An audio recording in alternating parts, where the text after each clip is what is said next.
Programme में एक बार फिर खुशामदीद। खेलदा साहब, अब ये अफगानिस्तान के साथ साथ जो कल से बहस चल रही है और जो अपोजिशन अरकान है वो मुसलसल ये मुतालबा भी कर रहे हैं कि पार्लियामेंट को एतमाद में लिया जाए, वो ISF जो इंटरनेशनल स्टेबलाइजेशन फोर्स है उसका हिस्सा बनने के हवाले से जो बयानात आ रहे हैं, सर इस हवाले से कोई हतमी फैसला हुआ है? ख्वाजा आसिफ साहब का भी बयान है, बैरिस्टर अकील मलिक साहब का भी बयान है, क्या पाकिस्तान ने ये हतमी फैसला कर लिया है कि उस फोर्स का हिस्सा बनने जा रहे हैं?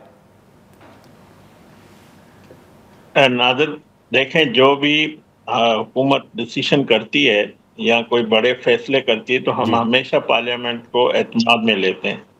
जिस तरह हमारा सऊदी अरब से दिफाई मुआहदा हुआ था, आपको मालूम है कि डिप्टी वजीर आजम वजीर खारजा इसहाक डार साहब असम्बली के फ्लोर पे आकर हुकूमती वर्जन और जो हमारा मौक़िफ़ था वो सारा कौम को आगाह किया, पार्लियामेंट को आगाह किया। तो जो भी फैसले होते हैं जो मुल्क की सतह पे, जो आलमी सतह पे, वो हम ज़रूर पार्लियामेंट को एतमाद में लेते हैं और जो हमारे इत्तेहादी हैं उनको भी एतमाद में लेते हैं और ये कौम को भी एतमाद में लेते हैं।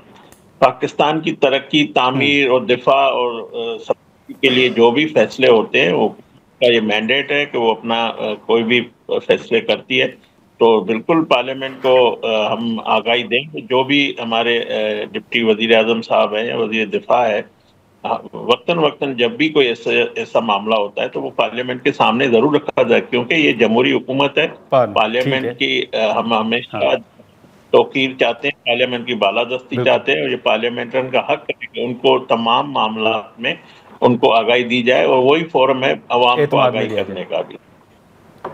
हाँ ठीक है, लेकिन हुमायूं साहब, ये जो हमने PTI के रहनुमाओं के भी बयानात देखे ये ISF के हवाले से, सर खेलदा साहब तो कह रहे हैं कि हमने हमेशा पार्लियामेंट को एतमाद में लिया है और अब भी अगर कोई हतमी फैसला होगा तो वो आपको एतमाद में लेंगे। लेकिन आपको क्या नज़र आ रहा है, क्या पाकिस्तान हिस्सा बनने जा रहा है? क्योंकि आपके भी कोलीग हैं पार्लियामेंट के अंदर, बातचीत होती होगी। मैं पता नहीं, मैं शायद मैं वो यादाश्त मेरी उतनी अच्छी नहीं है। सऊदी अरब के उन्होंने कोई पार्लियामेंट को कोई वो प्रॉपर ब्रीफिंग दी गई थी या उसमें सिर्फ ये कहा था कि हमने एक मुआहदा किया है और उस मुआहदे में हमने कहा है कि हम उधर अटैक हुआ तो ये होगा? देखिए, ब्रीफिंग होती है जब आप उस मुआहदे के शिकों के ऊपर डिस्कशंस करते हो कि हमने ये इसलिए किया और हमें इसमें ये मिल रहा है, हमें ये मिल रहा है, हमें मैं आई डोंट रिमेंबर कि इस तरह की कोई बात हुई है। I don't remember. खेलदा साहब तो कह रहे हैं कि नहीं, आई डोंट रिमेंबर। अच्छा, आई डोंट। आपको याद है कुछ? सर मुझे उनका बयान, पॉलिसी बयान याद है। नहीं, आपको याद है कि वहां पे डिस्कशन, जिसको हम डिस्कशन नहीं, पॉलिसी बयान तो इसका मतलब है देखिए, पॉलिसी तो वो उधर भी उन्होंने कह दिया था आते साथ ही कि हमारा ये हो गया है। देखिए, वो एक ऐलान होने में और एक डिस्कशन में होने में, ब्रीफिंग होने में बड़ा फर्क है।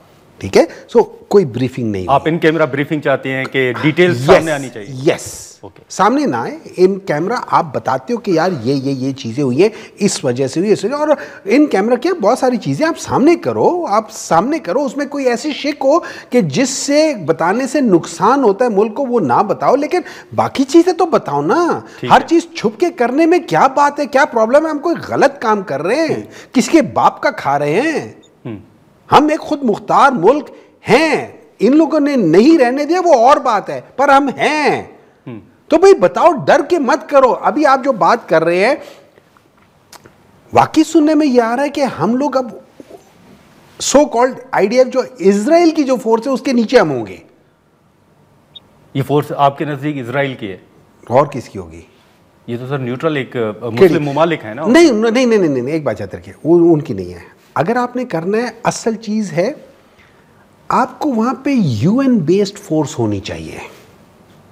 तो सर ये खेलदा साहब से पूछ लेते हैं कि UN बेस्ड फोर्स अगर नहीं है, अगर, क्योंकि नाम जो तजवीज़ किया गया है वो टोनी ब्लेयर का किया गया है, दूसरा अमेरिका है, इन दोनों की आप हिस्ट्री देख लें। अभी उसने क्या किया है, डोनाल्ड ट्रंप ने क्या कहा है? उसने कहा कि ये जो अभी इजराइल ने किया है ये मुआहदे की खिलाफ वर्जी नहीं है, उसने अपनी डिफेंस में किया है। बच्चों के खिलाफ डिफेंस चाह रहे हैं। आप एक काम करते ना, हम उसको इस अटैक के ऊपर जो उनका बयान है उस पर एक दफा फिर नॉमिनेट कर देते हैं पीस प्राइज के लिए। ठीक है, कर लेते हैं, और या फिर जाके सलूट मार लेते हैं। इस दफा जाते हम खेलदास साहब को भी कर देते, ये भी जाके प्राइम मिनिस्टर के साथ सलूट मार दें। सारे बिल मिला के कर लेते हैं। आप अगर जाने सलूट मारने के लिए आपको भी ले जाएंगे। नहीं सर, ये जहाज में बाद सीटें खाली होती है ना, बाद सीटें खाली होती हैं, वो लोग कहते हैं जहाज में, वो कहते हैं जहाज में सीटें खाली हो, कोई भी आके बैठ जाए, बीवी बच्चे वगैरह वगैरह बैठ जाए, जहाज तो वैसे भी जा रहा है। खेलदा साहब, ये जो नुक्ता हुमायूं साहब ने उठाया है सर कि ये इजराइल की फोर्स होगी, और दूसरा ये पीस एग्रीमेंट के बाद भी जो फ़लस्तीन पर वहाँ पर जो इजराइल की जानिब से हमले हो रहे हैं, सर ये सूरत हाल फिर किस तरह देख रहे हैं? आप भी समझते हैं कि उस एग्रीमेंट की खिलाफ वर्जी नहीं हो रही, और जो नुक्ता हुमायूं साहब उठा रहे हैं कि ये इजराइल की फोर्स होगी?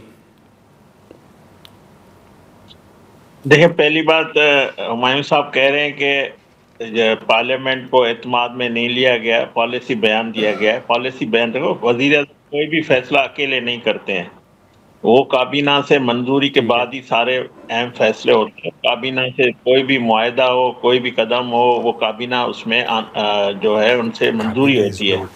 तो ये बात कर रहे हैं कि पार्लियामेंट को, इनके पास तो अपोजिशन लीडर का ओहदा ही नहीं है जो डिमांड करे कि भाई ये मामला पार्लियामेंट में ले आया जाए। आप में इतनी अहलियत नहीं है। उन्होंने दिया है, चकजी साहब का नाम तो अब दिया है, वो नोटिफाई होना है। खेलदा साहब, उन्होंने चकजी साहब का नाम तो दिया, अभी वो नोटिफाई होना है। किसने नोटिफाई करना है?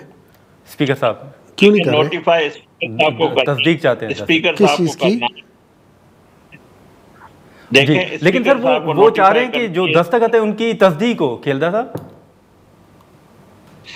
मैं वही कह रहा हूँ, ये मेरा और आपका या किसी और का सवाब नहीं है। स्पीकर चाहे तो महमूद खान अचकज़ई साहब को नोटिफाई करे, कब करना है, क्यों करना भी है, नहीं करना है, क्या उसमें टेक्निकली कानूनी क्या रुकावटें हैं, क्या आईनी रुकावटें हैं, वो स्पीकर का फैसला है, वो ही बता सकते हैं, मैं नहीं बता सकता।